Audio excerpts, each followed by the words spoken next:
મજૂરની બાયું કોઈ દિવસ જાડી ન થઈ. એણે કોઈ દિવસ એવું ન કીધું કે મને કમર દુખે છે, મને પગ દુખે છે. આપણે તો ક્યારે મળે, કેમ છે તમને? અરે હમણાં થોડુંક પગ દુખે છે, હમણાં થોડીક કેડ દુખે છે, જાડી થઈ ગઈ છું. મજૂરની બાયું રેતીના તગારા ચડાવે, ઈટું હારે, તડકામાં રહે, કોઈ દી લૂ ન લાગે, જાડી ન થાય, પગ ન દુખે. રોડ ઉપર રહેતા હોય તોય. આપણે નથી વાડીએ જવું, ઘરે વોશિંગ મશીન હોય, ઊભા પોતા હોય, સોફા હોય, હેઠે હુવું ન હોય, તોય કેડ દુખે, પગ દુખે ને જાડી થઈ ગઈ.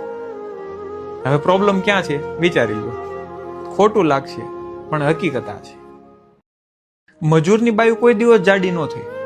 એણે કોઈ દિવસ એવું ન કીધું કે મને કમર દુખે છે, મને પગ દુખે છે. આપણે તો ક્યારે મળે, કેમ છે તમને? અરે હમણાં થોડુંક પગ દુખે છે, હમણાં થોડીક કેડ દુખે છે, જાડી થઈ ગઈ છું. મજૂરની બાયું રેતીના તગારા ચડાવે, ઈટું હારે, તડકામાં રહે, કોઈ દી લૂ ન લાગે, જાડી ન થાય, પગ ન દુખે. રોડ